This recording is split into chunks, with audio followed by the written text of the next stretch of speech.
Hey everyone, Michael here. So, I'm here to bring you a protein model on PyMol that I've been working on for about a couple of weeks now.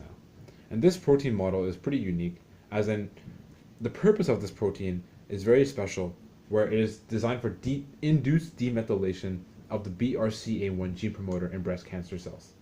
So, a little bit of context. There was a research study done into DCAS9 and its roles in epigenetics, specifically in helping induce demethylation. So, in cancer cells, the BRCA1 tumor suppressor gene is silenced by the means of DNA methylation. And in healthy cells, this is not the case. It is an active gene. So, naturally, in a cancer tumor cell, the tumor suppressor gene will be repressed. And it is in our interest to reactivate that gene in order to weaken the cancer tumor cell and thus make it more susceptible to chemotherapy drugs. So that's what we're trying to do here with this TDE-I protein complex. Now, just trying to unpack everything. You'll notice four main parts: the red, the blue, the yellow, and the green. So let's start with the red. This large red protruding area. This is one of two large scaffolds of the TDE-I protein complex. This is actually Cas9 removes with no endonuclease domain. So Cas9 usually is a DNA cleaver enzyme, part of the CRISPR series.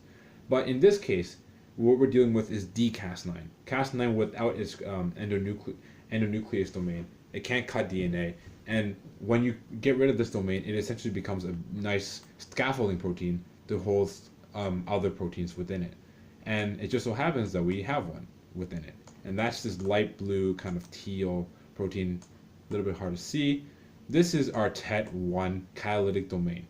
And TET1 is one of a bunch of novel proteins which are known for demethylation of CpG dinucleotides. So TET1 in this case is doing the dirty work.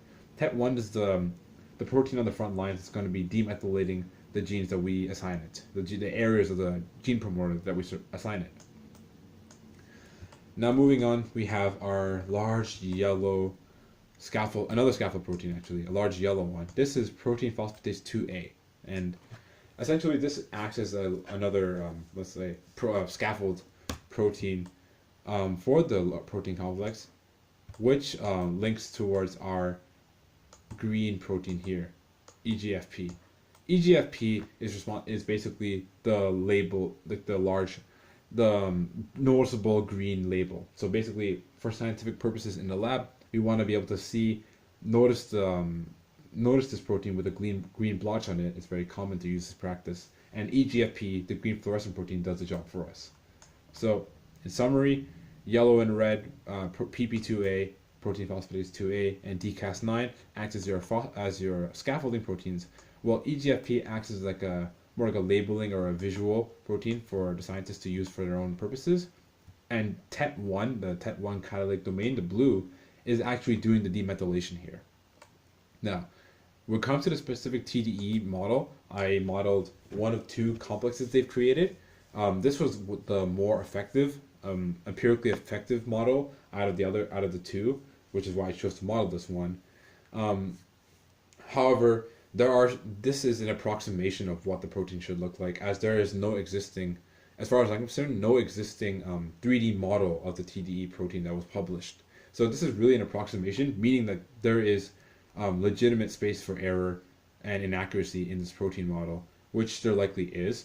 One liberty I had to take was to not include the nuclear localization sequence for this protein, as it was not specified, nor would it be very feasible to guess what that sequence is.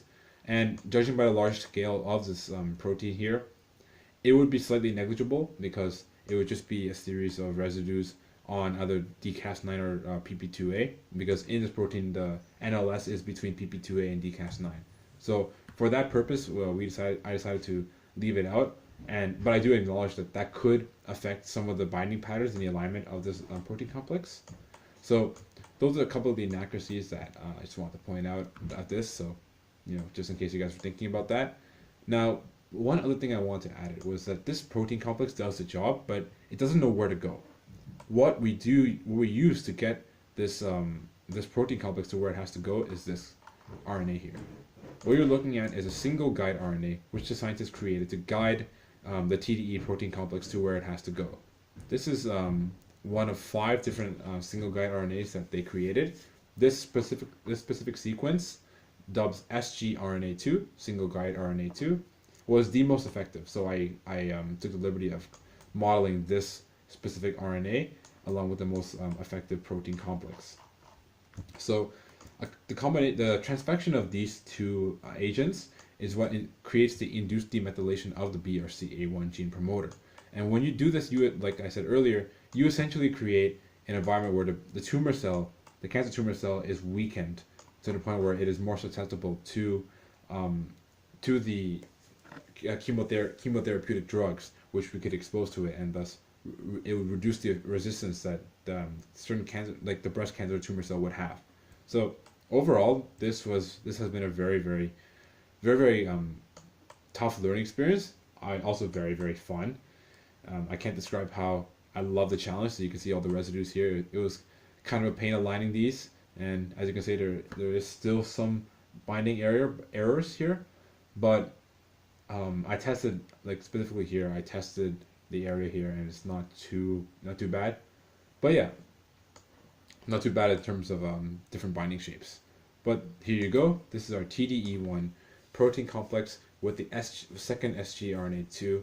And if you guys are interested in terms of the research paper, I will link it in the description below. And I also wrote an article describing what's happening here, also expressed and also linked in the description below. So feel free to check it out and leave any comments, thoughts, or questions in the comments below, and I'll get to them. Thank you so much, guys.